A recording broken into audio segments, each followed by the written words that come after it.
Tapi sejak Sumpah Pemuda ini kita karena punya mindset baru yang membuat kita ini jadi satu barisan gitu dalam berjuang mengusir penjajah. Jadi kita punya efektivitas yang tinggi. Kalau dulu para pendiri bangsa, para pahlawan bangsa ini berhasil mengantarkan kita ke titik kemerdekaan, itu kan karena semangat itu. Semangat itu pula sebenarnya yang akan membawa kita kepada titik berikutnya, pencapaian berikutnya. Karena Republik Indonesia ini dengan Pancasilanya itu, dia membawa ajaran sebagaimana agama membawa ajaran. Nah ini yang perlu kita pahami dulu tentang itu loh, alam berpikirnya Bung Karno gitu loh. Meskipun kita tidak menjadikan agama sebagai dasar dari negara kita, tapi sebenarnya perjalanan kita membawa kita kepada nilai-nilai agama itu. Gitu kira-kira.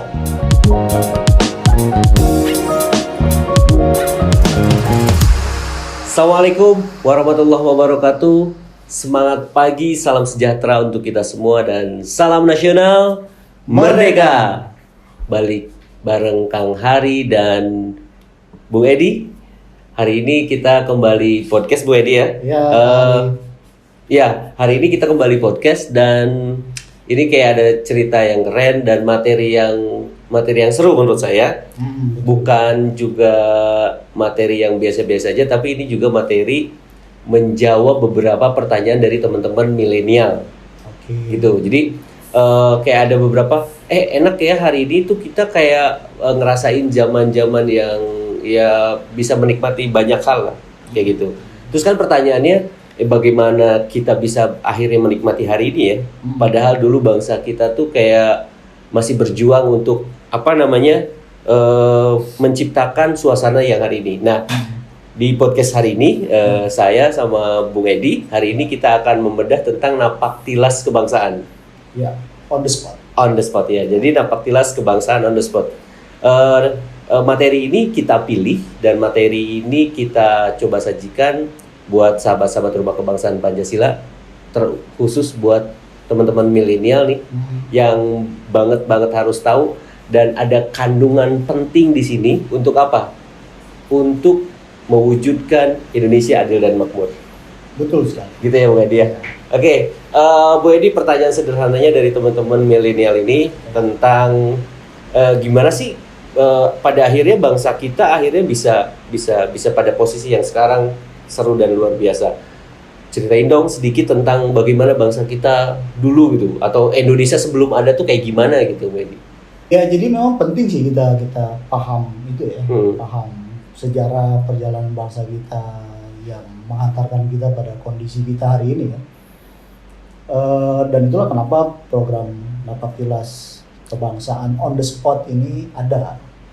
Jadi karena memang Bung Karno sendiri kan pernah bilang ya bahwa tujuan, terus maksud dan tekad kita mendirikan negara Indonesia merdeka ini itu adalah tujuannya untuk membuat bangsa ini terdiri dari ratusan juta insan al-kamil yang hidup dengan bahagia di bawah kolong langit buatan Allah Subhanahu wa taala. Itu Bung bilang.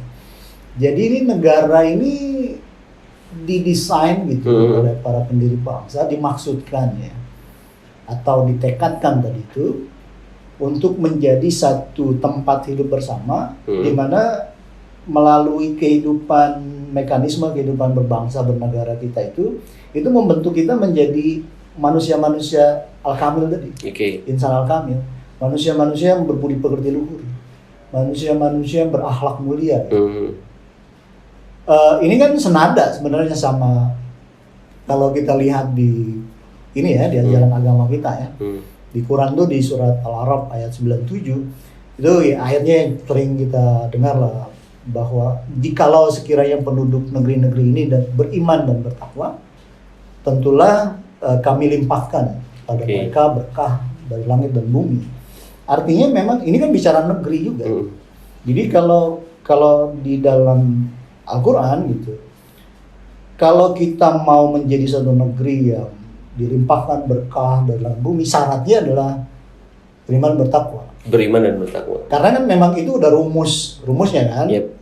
Artinya kita harus menjadi manusia-manusia yang berbudi pekerti luhur, baru tuh negerinya itu penuh dengan kelimpahan. Nah, negara kita juga maksudnya begitu sebenarnya. Kita ingin supaya proses kehidupan gitu, interaksi kehidupan berbangsa bernegara kita menjadi satu interaksi yang membentuk kepribadian. Sehingga dari situ kita menjadi orang-orang beriman bertakwa kalau dalam bahasa agama ya, tapi kalau dalam bahasa istilah Bung Karno menjadi insan al-kamil. Insan al-kamil. Oke. Menarik ya, sahabat-sahabat Rumah Kebanggaan Pancasila. Nah, sebelum kita menggali lebih dalam lagi tentang sebetulnya ajaran-ajaran kebangsaan kita, memang tidak sama sekali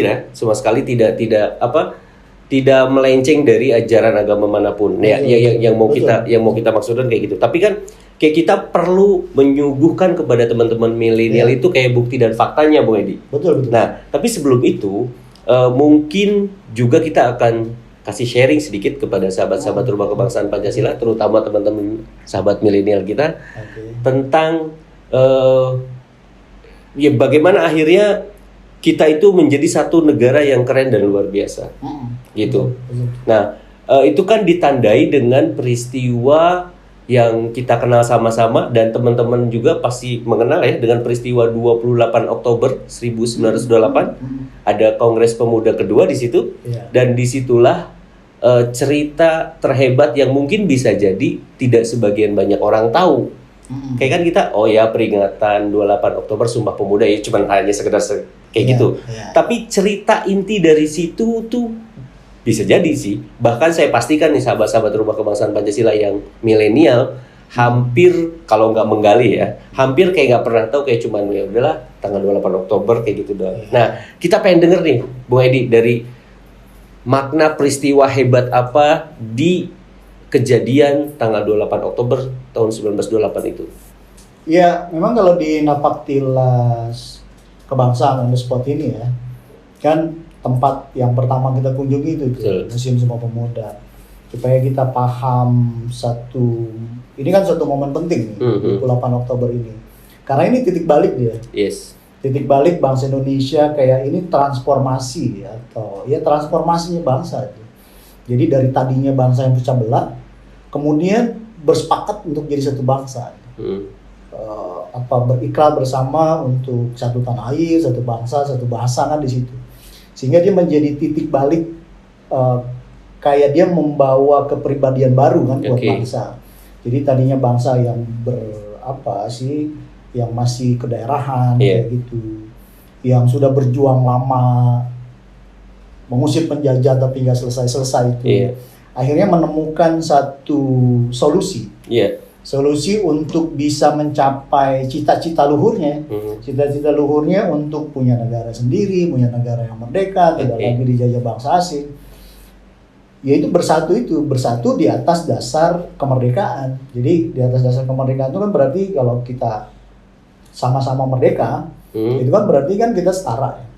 Jadi kerennya Sumpah Pemuda ini, kita di situ bersepakat jadi satu bangsa di atas nilai kemerdekaan tadi. Di dalam kesetaraan itu tadi, kita membangun persatuan itu dalam kesetaraan. Jadi nggak ada yang lebih tinggi, lebih ini di situ gitu, lebih superior di situ. Jadi kita di situ. Nah, di Sumpah Pemuda inilah kita akan mengenali genetika. Karena Sumpah Pemuda ini kan momen awal terbentuknya bangsa kan. Jadi di situ sudah ada genetikanya tuh, genetika kepribadian Indonesia. Yang istilahnya tuh yang menghormati keberagaman, yang menghormati kemerdekaan, yang siap berlaku adil satu sama lain, yang siap menjunjung tinggi kesetaraan, bertoleransi terhadap perbedaan. Nah, itu genetika itu kan ada di Sumpah Pemuda itu. Nah, itulah yang menjadi cikal bakal ini yang kita sebut kemudian menjadi titik awal perjalanan Keramat 17 tahun itu. Kan sejak Sumpah Pemuda ini kita menjadi satu bangsa efektif. Satu bangsa yang efektif. Efektif. Kalau dulu kan kita kan sebenarnya berjuang mengusir penjajah ini kan bukan baru ya, bukan pas Sumpah Pemuda aja kan, sebelumnya sudah luar biasa berjuang itu, dan banyak pahlawan-pahlawan Junyadin, Tunku Umar, Goro, Sultan Hasanuddin dan seterusnya itu udah melawan penjajah luar biasa, beratus-ratus tahun kita mengusir penjajah, tapi nggak berhasil karena efektivitasnya rendah, karena masih ada ego golongan, masih ada ego kedaerahan. Tapi sejak Sumpah Pemuda ini kita karena punya mindset baru, yang membuat kita ini jadi satu barisan gitu dalam berjuang mengusir penjajah. Jadi kita punya efektivitas yang tinggi, dan di dalam perjalanan 17 tahun keramat ini secara perlahan gitu ya, sedikit demi sedikit kita terbentuk tuh, terbentuk kepribadian bangsa kita. Jadi seiring sejalan kita masuk dan menuju kepada kemerdekaan kita di tahun 45 itu juga ada satu proses gitu. Nanti di situ kita di Napaktilas ini kita akan melihat gitu kan, bagaimana fase demi fase gitu, mindset kepribadian Indonesia itu terbentuk. Nah, berarti ya kalau boleh tadi saya menyimak gitu dari penjelasan Bung Edi tentang peristiwa di 28 Oktober 1928 terkait Sumpah Pemuda itu bisa kita sebut itulah cikal bakalnya bangsa Indonesia. Betul. Sebelum itu katakanlah Indonesia itu nggak ada. Walaupun perjuangannya tetap ada. Betul. Tapi sifatnya masih kedaerahan. Cut Nyadin dengan bangsa Acehnya, katakan begitu. Dan semuanya kayak gitu. Artinya memang perjuangan itu tetap ada, hanya tidak efektif. 28 Oktober 1928 sampai 17 Agustus 1945 adalah perjuangan yang efektif. Perlahan tapi pasti sampai menuju 17 tahun perjalanan keramat itu. Bisa kita simpulkan berarti mindset kebangsaan itulah yang akhirnya membawa bangsa kita kepada titik yang kita mau. Betul. Dan penting banget menurut saya bahwa setiap kita memiliki paradigma itu, Bu Edi. Paradigma mindset tentang bagaimana para pendahulu kita pernah punya itu. Karena pendahulu kita meyakini bahwa ketika kita tidak bersatu, ketika pecah belah, sampai kapanpun kita nggak bakal bisa menemukan titik cerah atau titik yang kita mau gitu. Nah, sambil mengingatkan saja kepada sahabat-sahabat Rumah Kebangsaan Pancasila dan teman-teman milenial tentunya, yang perlu kita catat adalah mindset kebangsaan kita. Betul. Karena mindset kebangsaan itulah yang mengantarkan kita hari ini yang enak dan luar biasa. Nah, Bu Edi, mindsetnya udah kebentuk di 28 Oktober 1928, akhirnya Sumpah Pemuda itu diikrarkan. Di hari itu pun katakanlah bendera bangsa kita bukan digibarkan, diproklamirkan ya. Artinya diperkenalkan bendera bangsa kita, dan tentunya di situ juga ada lagu Indonesia Raya. Lagu Indonesia Raya pertama kali dikumandangkan oleh Bapak Wage Rudolf Supratman meski hanya melalui biola. Dan peristiwanya sebenarnya panjang banget lah. Tapi minimal itulah yang terjadi, peristiwa hebat itulah yang terjadi, yang mengantarkan bangsa Indonesia kepada titik yang luar biasa.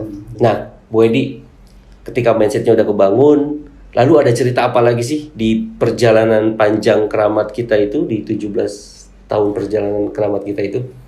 Nah, kalau di Napaktilas Kebangsaan on the spot ini ya, setelah kita dari Sumpah Pemuda, nanti kan kita akan mengunjungi atau menapaktilasi monumen proklamasi atau Tugu Proklamasi ya. Jadi itu tempat di mana proklamasi dibacakan oleh Bung Karno dan Bung Hatta di hadapan rakyat Indonesia itu. Dan itu kan momen sangat luar biasa ya. Karena itu kemerdekaan itu udah kita perjuangkan lama.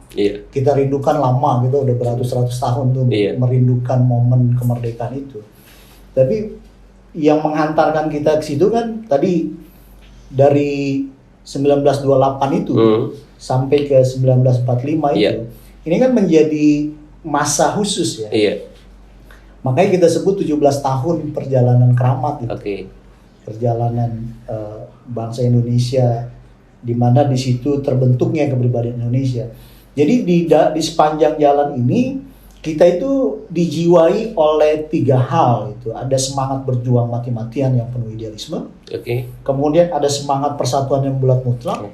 Dan semangat untuk membentuk dan membangun negara. Jadi itu kita rasa itu gitu, semangat itu tuh ada berkobar-kobar dalam diri kita tuh sejak 28 Oktober 1928 itu. Semangat itu ya Bu Edi? Semangat itu. Yang kemudian oleh Bung Karno itu kemudian dinamai dengan semangat proklamasi. Semangat proklamasi. Iya, dan maksud kita datang ke Tugu Proklamasi atau Tugu Petir itu supaya kita terhubung kembali itu sama semangat itu. Jadi disitulah satu titik penting. Jadi kita tuh betul-betul on the spot ya, di tempat kejadian itu. Jadi nggak cuma belajar istilahnya ya, kemarin kan bisa lewat buku ya, belajar Sumpah Pemuda, belajar proklamasi lewat buku. Tapi itu sensasinya beda memang. Jadi kalau kita ngomong Sumpah Pemuda ya di tempat di mana Sumpah Pemuda itu terjadi. Kita bicara proklamasi di tempat di mana proklamasi itu terjadi.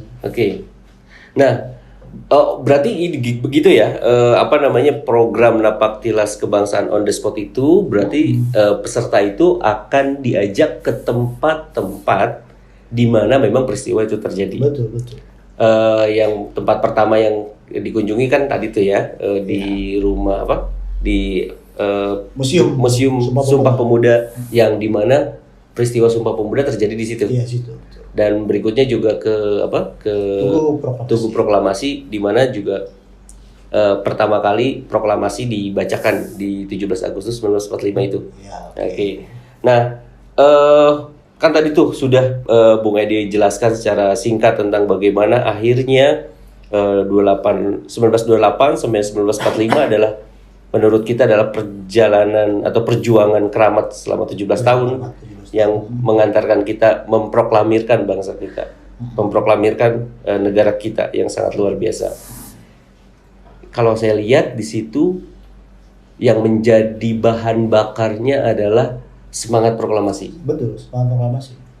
Gitu ya. Selain mindsetnya udah bentuk, juga ditambah semangat proklamasi yang ada pada setiap pemuda atau bangsa kita pada saat itu, akhirnya mengantarkan bangsa Indonesia kepada titik di mana momen yang dirindukan adalah kemerdekaan. Gitu Bung Edi ya? Betul. Dan itu kan yang mau kita jaga ya. Supaya generasi sekarang yang termasuk kita itu tetap menyala gitu semangat itu dalam dirinya, karena tanpa itu memang ini nggak bisa lanjut. Maksudnya kan mencapai kemerdekaan itu atau mengusir penjajah dari bumi Indonesia itu kan cuma satu hal. Kan perjuangan bangsa Indonesia nggak selesai di situ sebenarnya. Kan kita mengenal tuh apa yang Bung Karno sebut dengan revolusi Indonesia atau revolusi Ampera itu ya, amanat penderitaan rakyat Indonesia itu. Yang pertama kita mau mewujudkan negara kesatuan Republik Indonesia, kemudian kedua kita ingin mewujudkan masyarakat Indonesia adil makmur, dan ujungnya adalah kita mau mewujudkan dunia baru, dunia tanpa eksploitasi manusia atas manusia, bangsa atas bangsa. Jadi satu dunia di mana setiap bangsa-bangsa ini bersaudara dalam kemerdekaan gitu, dalam kesetaraan. Seperti itu kan harapannya. Jadi kan perjalanan masih panjang. Nah, siapa yang meneruskan revolusi itu? Kalau bukan kita, kan kita. Kalau dulu para pendiri bangsa, para pahlawan bangsa ini berhasil mengantarkan kita ke titik kemerdekaan, itu kan karena semangat itu. Semangat itu pula sebenarnya yang akan membawa kita kepada titik berikutnya, pencapaian-pencapaian berikutnya. Kan sekarang kita belum berhasil mewujudkan masyarakat Indonesia adil makmur ya.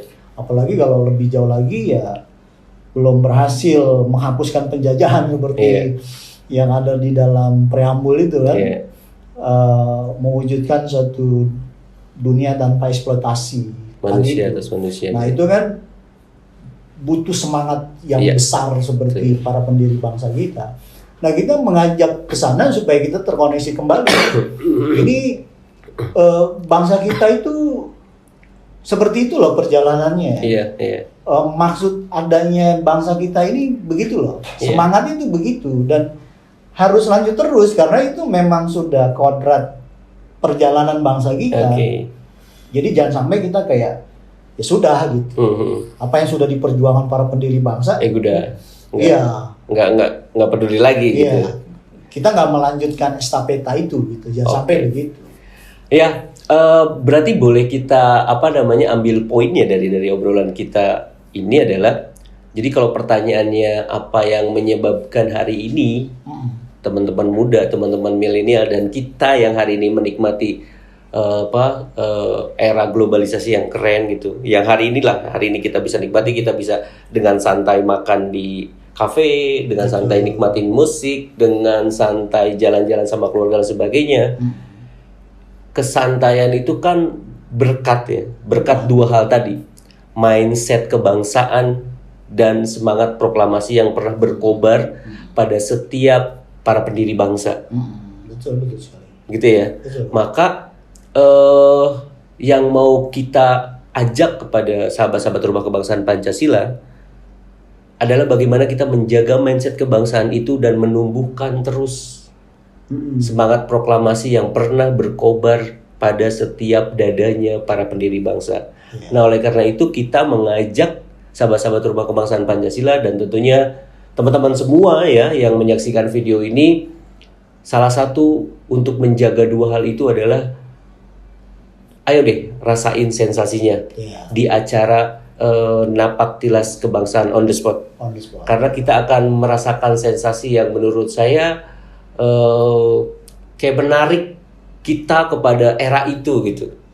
Betul. Dan kita kayak mulai meraba energi dari mindset kebangsaan yang sebenarnya dan semangat proklamasi yang pernah ada dalam berkobar di para pendiri bangsa kita. Nah, melalui program itu bisa jadi teman-teman bisa merasakan itu. Dan apa salahnya ya kita menganggap itu sebagai salah satu hal yang penting. Karena juga sebagian kita kayak masih menganggap, mohon maaf ya, apa sih ajaran kebangsaan? Mendingan juga ajaran keagamaan yang benar-benar buat kehidupan bangsa dan sebagainya bisa tentram. Kan ada juga sebagian kita yang masih pada berpikir kayak gitu. Padahal nyatanya ya, kalau tidak salah dalam pidatonya Bung Karno bahwa sebetulnya ajaran Pancasila juga sama seperti ajaran agama lainnya. Nah, hal-hal itu juga kita pengen penjelasan nih dari Bung Edi seperti apa, bagaimana menanggapi hal itu. Iya, jadi bukan saja penting ya, bahkan wajib sebenarnya bisa dibilang ya.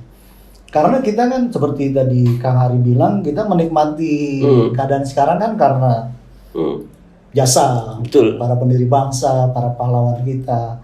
Artinya kita juga punya hutang sama mereka. Hutang kita apa? Meneruskan gitu loh, meneruskan cita-cita mereka. Kan cita-citanya nggak selesai di situ. Ini kan belum tuntas sebenarnya. Nah, kita harus lanjutkan itu tadi, melanjutkan menyelesaikan revolusi Indonesia yang belum selesai itu tadi, yang kita harus terkoneksi sama jiwa proklamasi. Nah, seperti tadi juga dikatakan bahwa kita harus jadi memahami ini kan menjadi penting karena supaya mekanisme berbangsa bernegara kita bisa jalan nih. Kan kitanya harus paham nih. Supaya kepribadian Indonesia bisa kebentuk. Karena kalau kita ngomong kepribadian Indonesia kan, ini kan akumulasi dari kepribadian kita. Iya, betul. Jadi kan, artinya kalau kita ngomong kepribadian Indonesia, ya dia harus ada di dada saya, dada Kang Hari, dada kita semua. Betul. Nah, baru mekanisme kehidupan berbangsa bernegara bisa jalan. Baru kalau udah begitu, baru ini cita-citanya bisa tumbuh gitu, bisa bergerak. Baru terwujudnya ratusan juta insan kamil itu bisa terwujud di situ. Nah, makanya tadi seperti Kang Hari bilang ya, seperti bahwa ajaran yang dibawa oleh dalam ajaran kebangsaan kita itu sebenarnya selaras dengan ajaran agama. Ya tadi juga Kang Hari mengutip pidato Bung Karno ya. Memang Bung Karno pernah bilang bahwa Republik Indonesia ini membawa ajaran sebagaimana agama membawa ajaran. Nah itu kalimat aslinya gitu. Takutnya saya tadi salah ngomong. Ya, tapi kira-kira begitu. Takutnya salah ngomong jadi kayak jadi takut salah tafsir juga. Oke. Kutipan aslinya adalah gimana tadi Bu Edi? Republik Indonesia membawa ajaran sebagaimana agama membawa ajaran. Yaitu pidatonya panjang sebenarnya. Bung Karno sedang membicarakan Pancasila. Bahkan di situ Bung Karno bilang bahwa yang bikin Indonesia itu menjadi beda dari bangsa-bangsa lain karena Indonesia ini punya Pancasila. Karena Republik Indonesia ini dengan Pancasilanya itu dia membawa ajaran sebagaimana agama membawa ajaran. Nah ini yang perlu kita pahami dulu tentang itu loh alam berpikirnya Bung Karno gitu loh. Dimensi berpikirnya Bung Karno itu. Nah itu yang ingin Bung Karno sampaikan tuh kepada kita. Cuma kan nyampein itu nggak mudah loh untuk supaya rakyat Indonesia kita semua tuh paham bahwa ayolah kita terima konsepsi berbangsa bernegara kita karena ini sejalan sama ajaran agama itu nggak gampang. Nah makanya sampai-sampai Bung Karno itu mendesain Monas dan Istiqlal itu. Itu ada apa istilahnya itu simbolika. Ada kode-kode. Untuk memahamkan itu Bang. Betul. Makanya kita berkunjung ke Istiqlal supaya kita paham. Dan berkunjung ke Monas juga. Artinya kelanjutan dari tadi setelah Tugu itu kita ada kunjungan ke Istiqlal, Masjid Istiqlal dan juga ke Monas itu. Itu lebih kepada juga bagaimana kita memecahkan kode-kode yang memang Bung Karno mau sampaikan. Ya memang ilmu kode-kode itu kalau tidak ada semiotika ya. Jadi memang ada simbol-simbol yang memang harus dipecahkan untuk kita menggali lebih dalam maksud dan tujuan dari simbol-simbol itu yang dibuat sama si pembuatnya. Ternyata kalau kita telaah lebih dalam lagi, kita melihat dimensi berpikirnya Bung Karno dengan kita baca pidatonya, artinya dimensi pikirannya Bung Karno tuh gitu, menegaskan dan mengajak dan meyakinkan bahwa ajaran kebangsaan kita tuh selaras dengan ajaran agama. Nah memang tidak mudah ya pada saat itu. Mungkin sekarang juga tidak terlalu mudah. Nah untuk mudahnya mungkin teman-teman harus ikut nih. Jadi ya bisa dapat kesimpulannya lah gitu loh. Artinya di episode kedua itu yang kunjungan kita ke Masjid Istiqlal dan ke Monas, kami Rumah Kebangsaan Pancasila bisa menjelaskan tentang religi kebangsaan lah katakan begitu kalau kita bisa sebutnya. Karena menarik memang. Nanti kita lihat ada apa ya namanya kita akan lihat tuh kayak bangunan Istiqlal tuh kelihatan gak simetris, tapi tidak simetris yang disengaja. Karena untuk mencapai simetris yang lain. Dan kita akan lihat tuh ada garis-garis yang mengarah ke Istiqlal. Nanti kita akan lihat di situ dari baik struktur bangunannya maupun geometri geometri ya. Jadi posisi Istiqlal, posisi Monas dan lain sebagainya itu nanti kita akan melihat bahwa ini ada pesan yang disengaja. Itu bukan kebetulan tuh. Posisi bangunan Istiqlal di situ, bentuk bangunannya, posisi Monas di sini, terus bentuk bangunan Monas segala macam itu bukan kebetulan bentuknya begitu, tapi ada unsur desain yang disengaja untuk memberi pesan. Memang pesannya pesan tersembunyi karena simbolik ya. Pesan bahwa sebenarnya Monas ini kan sebagai monumen kebangsaan ya. Ini kan simbol dari nasionalisme kita. Ajaran kebangsaan kita itu Monas itu. Itu sebenarnya adalah cara kita merealisasikan ajaran agama. Bukan cuma kita bicara Islam, tapi ya makanya nanti kita akan lihat tuh menara Masjid Istiqlal yang kita kenal dengan menara Quran itu ya. Itu tuh satu garis lurus juga sama katedral tuh, menara utamanya katedral. Jadi bukan cuma bicara Islam sebenarnya kan, karena pada esensinya kan semua ajaran agama sama, khususnya di bawah para nabi. Jadi cuma kita ini ajaran kebangsaan kita itu kita tidak membangun bangsa negara ini mengatasnamakan agama. Jadi bukan ayo kita bangun negara agama, enggak begitu. Kita mendapat nilai-nilai itu dari perjalanan kita sendiri. Makanya nanti kita akan paham sih kalau di Monas ya. Nanti itu titik temu dari perjalanan bangsa. Makanya nanti kita masuknya itu lewat museumnya sejarah itu kan, bahwa yang diorama itu. Diorama nanti titik temunya di Cawan itu, ruang kemerdekaan. Jadi di sana tuh akan berasa sekali sih, kuat sekali bahwa Bung Karno mau menegaskan bahwa walaupun kita tidak membawa agama terus kita jadi negara, kan banyak kan bangsa-bangsa yang ayo kita bangun negara Islam, gitu. Kan ada kan begitu. Kita tidak berangkatnya dari situ. Kita berjuang tuh bukan misalnya mau membangun negara agama. Kita berjuang mau mewujudkan kemerdekaan kan begitu. Karena kita dijajah, membela diri, kita ingin merdeka. Tapi di dalam sejarah perjalanan kita kebentuk tuh. Iya. Kebawa sama nilai-nilai sebenarnya nilai-nilai agama. Iya. Jadi semangat kemerdekaan, semua buat semua, kesetaraan, kita harus berlaku adil satu sama lain, kita harus menghapuskan penjajahan, eksploitasi manusia dan seterusnya, berbineka tunggal ika dan seterusnya, itulah ya kita yang sebenarnya itu kan nilai-nilai agama. Oke. Kan agama mengajak kita untuk memperjuangkan perdamaian, persaudaraan. Jadi kita tidak meskipun kita tidak menjadikan agama sebagai dasar dari negara kita, tapi sebenarnya perjalanan kita membawa kita kepada nilai-nilai agama itu, gitu kira-kira. Kira-kira sederhananya begitu. Ya itu trailer yang cukup lengkap sih sebenarnya. Trailer yang cukup lengkap. Jadi mudah-mudahan ini kayak menjadi satu kepenasaran buat sahabat-sahabat Rumah Kebangsaan Pancasila. Pengen tahu banget sih apa yang dimaksud Bung Karno ya membangun Monumen Nasional Monas itu dengan Masjid Istiqlal, karena itu dibangun pada tahun yang sama kalau tidak salah ya. Iya. Dibangun pada tahun yang sama. 61 ya. Ya, dibangun pada tahun yang sama dan di situ ada simbol-simbol pesan yang alhamdulillah sih sebenarnya Rumah Kebangsaan Pancasila sudah menemukan simbol-simbol itu dan dengan bukan mengaitkan atau mengkonekkan dengan apa yang pernah Bung Karno katakan melalui pidato-pidatonya, gitu ya. Jadi kita tahu dimensi berpikirnya Bung Karno seperti apa, lalu Bung Karno menitipkan pesan-pesan melalui bangunan-bangunan yang diciptakan sama beliau.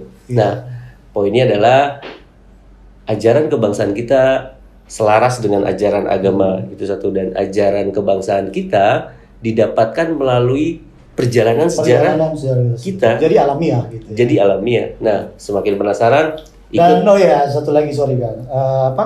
Jadi ujungnya gitu ya, akhir dari perjalanan Paktilas ini. Harapannya itu kita kayak nerima gitu. Ini ajaran kebangsaan kita, nasionalisme kita. Oh, ini keren nih konsepsi berbangsa bernegara kita.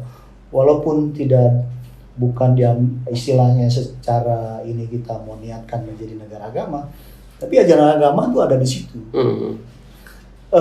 Harapannya gitu, seperti yang Bung Karno katakan bahwa nasionalisme kita itu akan membuat kita itu menjadi perkakasnya Tuhan dan hidup dalam ruh. Jadi itu ujungnya kita tuh kayak bahwa ketika kita menerima ini sepenuh hati terus memperjuangkan ini, kita merasa diridhoi Tuhan gitu kan. Memang ini maunya Tuhan, begitu maksudnya. Supaya nggak ada keraguan kita tentang Bhinneka Tunggal Ika, Pancasila, Undang-Undang 45 dan NKRI itu. Jadi kita udah siap gotong royong gitu bersama membangun negara tanpa keraguan.